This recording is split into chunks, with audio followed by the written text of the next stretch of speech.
प्रिय विद्यार्थियों, मैं डॉक्टर श्यामा अग्रवाल, सह आचार्य संस्कृत, राजकीय डूंगर महाविद्यालय, बीकानेर, राजस्थान से संस्कृत साहित्य स्नातक द्वितीय वर्ष के द्वितीय प्रश्न पत्र के अंतर्गत महाकवि बाण भट्ट रचित कादंबरी के सुकनासोपदेश का पठन पाठ्यक्रम में निर्धारित है।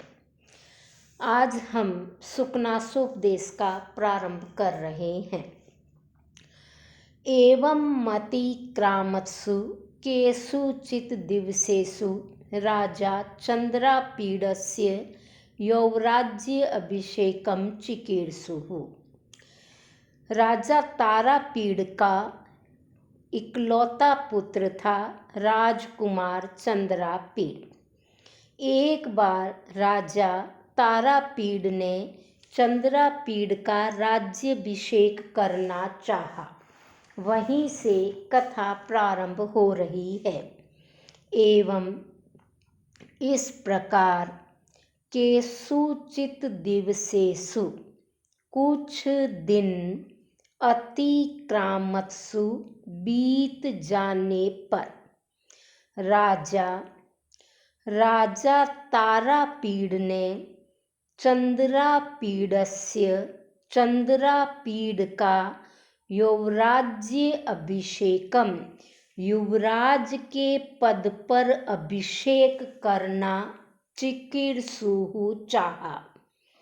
प्रतिहार अनुपकरण संभार संग्रहार्थम आदिदेश।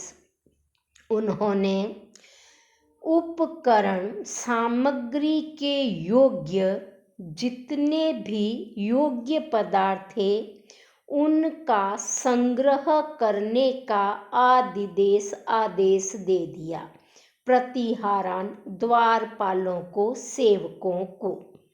और समुपस्थित यौवराज्य अभिषेकम च तम कदाचित् दर्शन अर्थम आगत आरूढ़ विनयम अपि।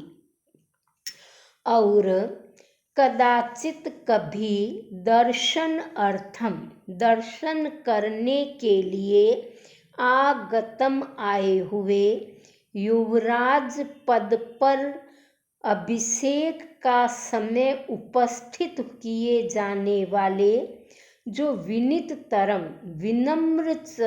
विनयम अपि अत्यधिक विनम्र चंद्रापीड थे, उसको और अधिक विनम्र बनाने की इच्छा करते हुए सुकनास ने सविस्तरम उवाच विनम्रतापूर्वक विस्तार के साथ कहा।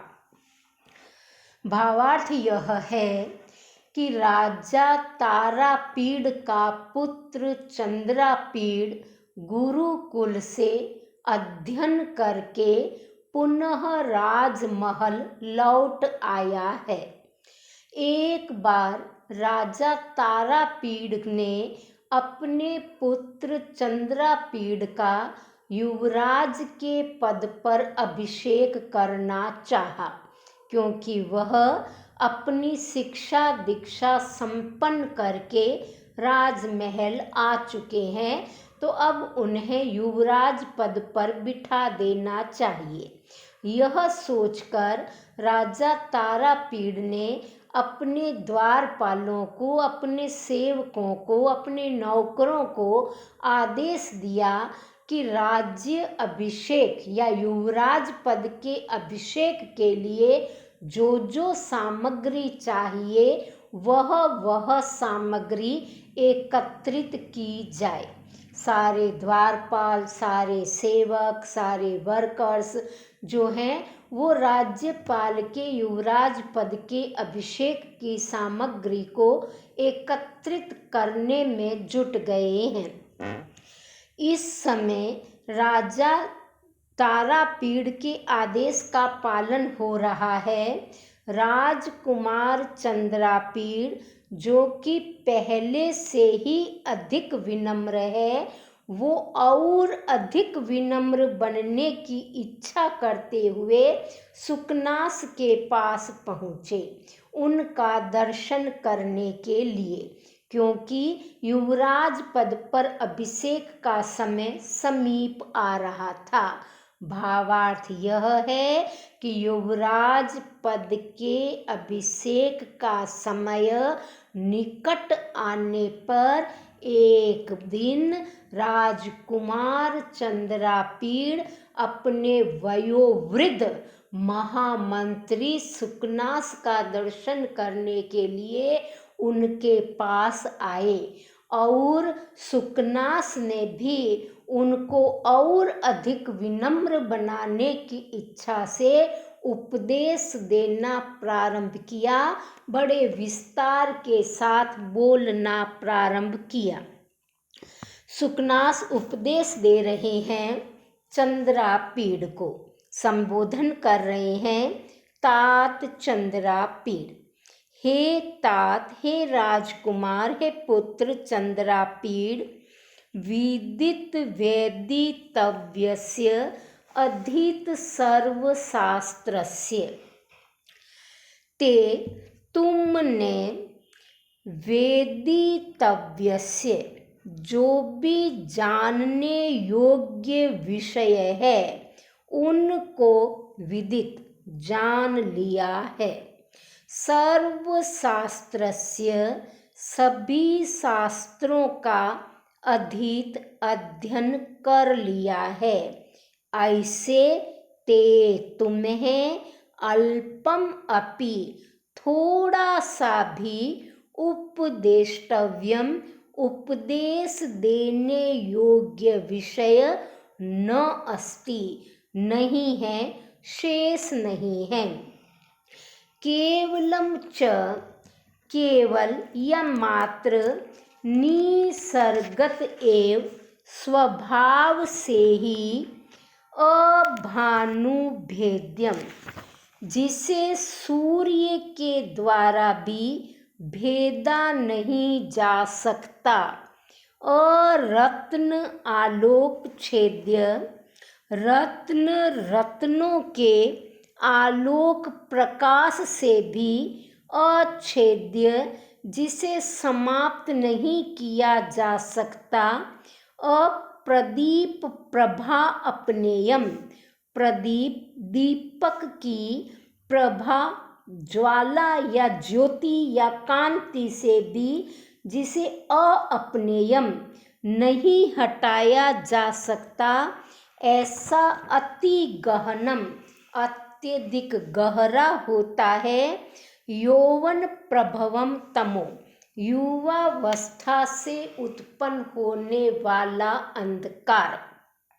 शुकनास, जो कि राजा तारापीड़ के वयोवृद्ध मुख्यमंत्री है, महामंत्री है, उनके पास चंद्रापीड़ युवराज बनने से पहले कुछ ज्ञान प्राप्त करने हेतु, कुछ उपदेश हेतु आए हैं। सुकनास भी उन्हें उपदेश दे रहे हैं, जो बड़े विस्तार के साथ है। वो प्रारंभ कर रहे हैं कि हे तात चंद्रापीड़, तुमने गुरुकुल में जानने योग्य सभी विषयों को जान लिया है।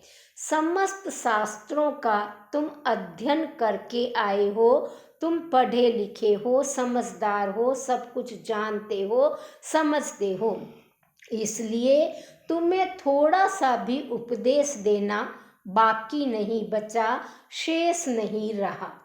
लेकिन शास्त्रों का ज्ञान अलग चीज है, जानने योग्य वस्तुओं को जानना अलग विषय है।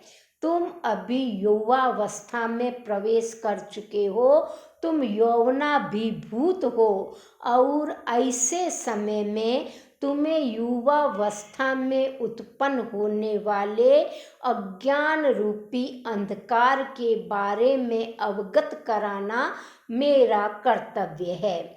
तो सुकनास कह रहे हैं कि यौवन से उत्पन्न होने वाला जो अंधकार होता है, जो तम होता है, वह अत्यधिक गहन होता है, अत्यधिक सघन होता है, वह एक ऐसा अंधकार है जिसको सूर्य का प्रकाश भी नहीं भेद सकता, जिसे रत्नों की ज्योति भी समाप्त नहीं कर सकती, जिसे दीपक की कांति भी दूर नहीं कर सकती।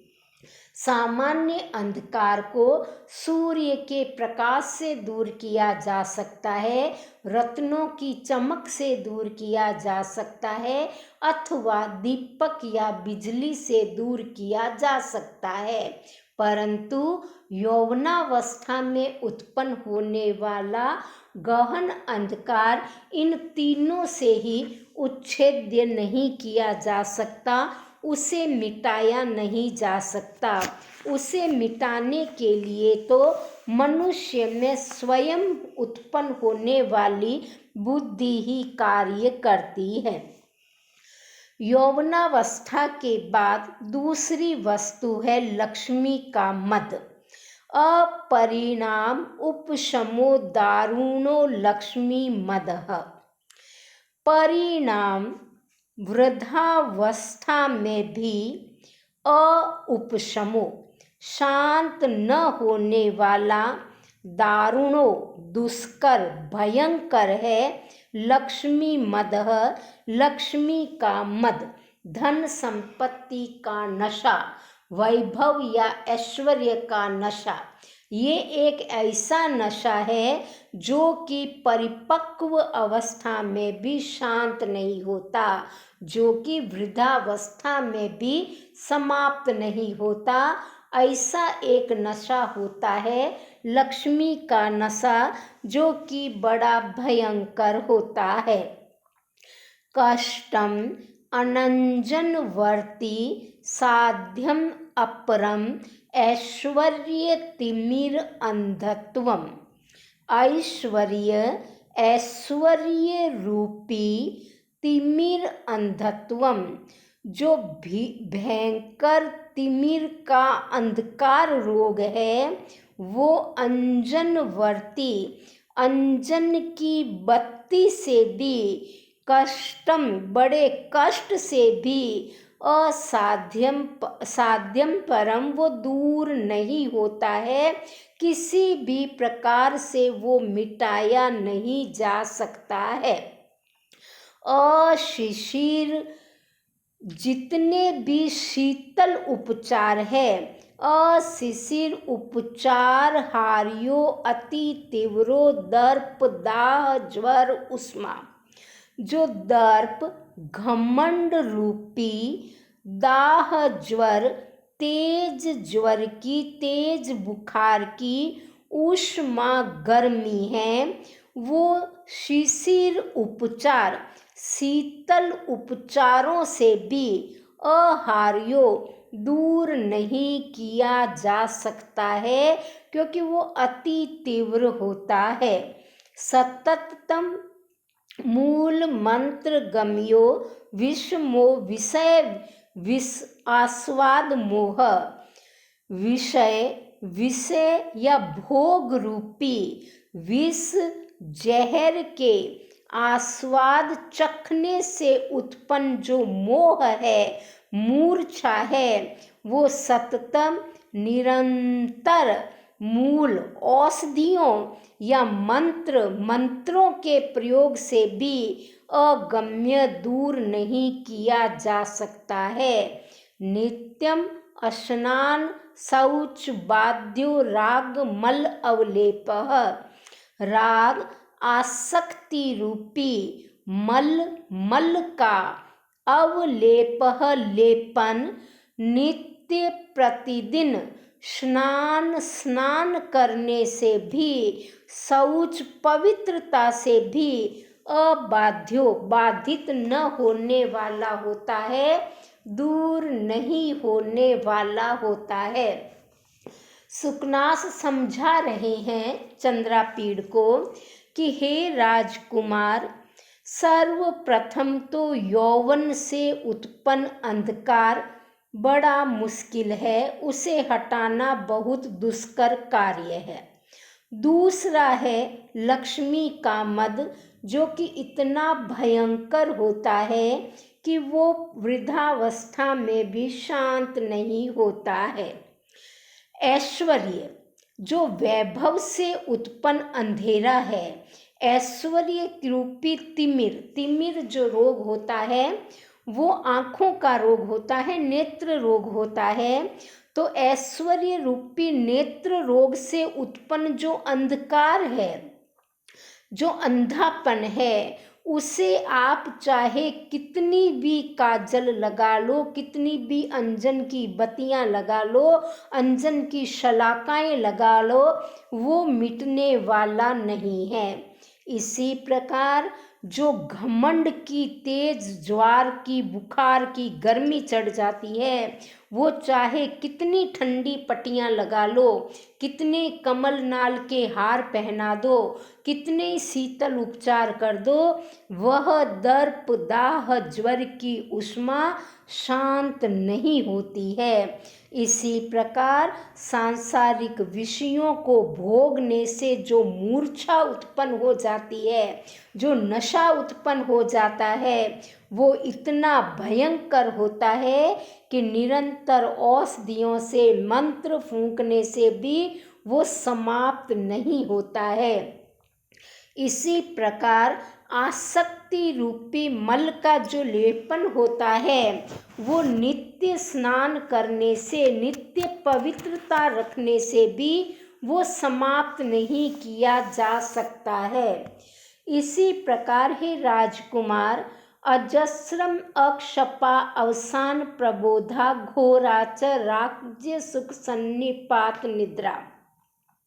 क्षपा रात्रि को कहते हैं, क्षपा रात्रि, अवसान समाप्ति, रात्रि की समाप्ति पर भी अप्रबोधा, न जागने वाली, घोरा भयंकर होती है राज्य सुख सन्निपात निद्रा। राज्य के सुख रूपी सन्निपात से आने वाली अजस्र निद्रा, निरंतर निद्रा। यहाँ जो निद्रा है वो राज्य के सुख से उत्पन्न होने वाली नींद है, जो एक सामान्य नींद से भिन्न है। यह एक ऐसी नींद होती है जो रात्रि की समाप्ति पर भी आदमी जागता नहीं है।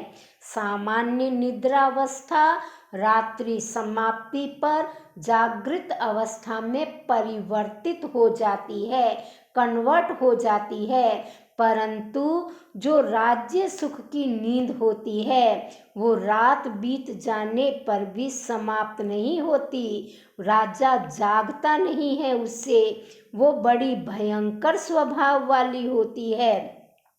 इसलिए मैं तुम्हें विस्तरेण अभिधीयसे, विस्तार पूर्वक कहूँगा, मैं तुम्हें विस्तार पूर्वक कह रहा हूँ, तुम्हें समझा रहा हूँ और बहुत ही ज्ञानवर्धक उपदेश दे रहे हैं सुकनास।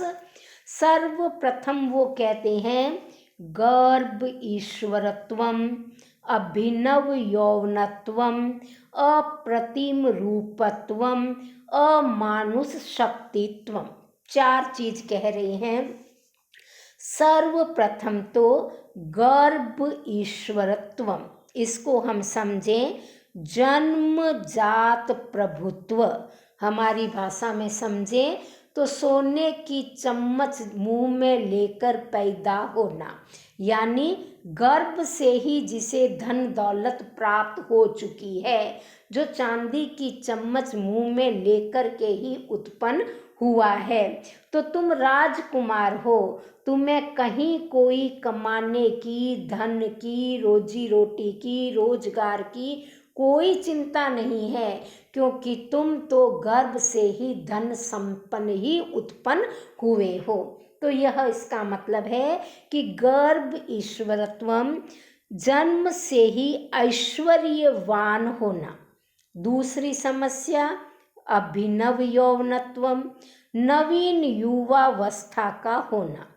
तीसरा अप्रतिम रूपत्वम, अद्वितीय सुंदरता, अद्वितीय लावण्य होना, अनुपम सौंदर्य होना।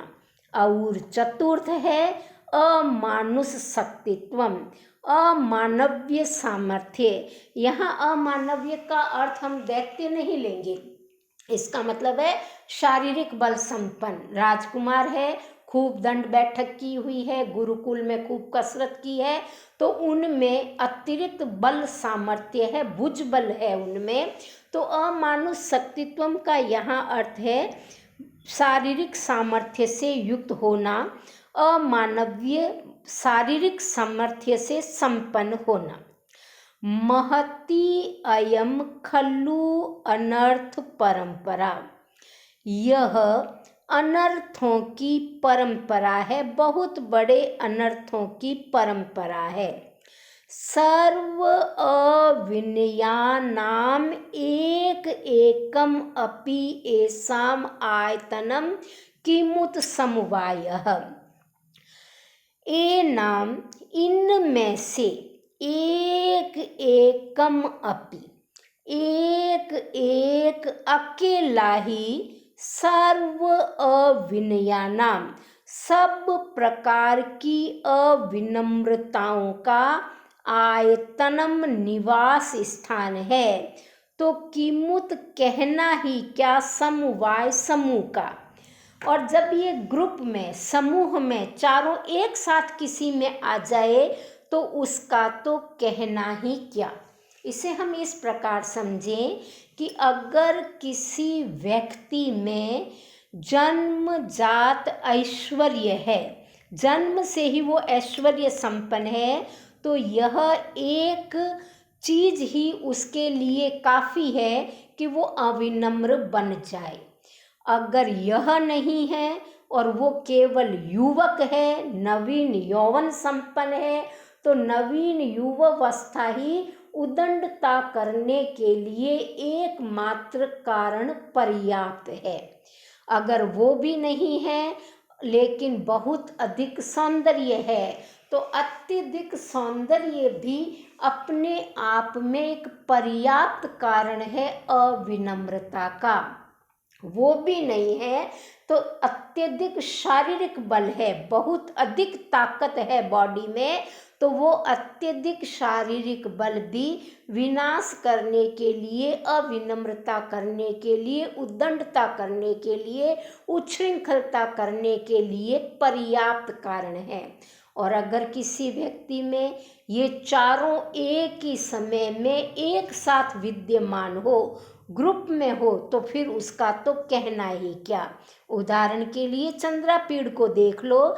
चंद्रापीड़ जन्मजात ऐश्वर्य संपन्न है, चंद्रापीड़ नवीन यौवन संपक्त है, चंद्रापीड़ अत्यधिक शारीरिक बल से युक्त है और चंद्रापीड़ अत्यधिक सौंदर्य संपन्न है।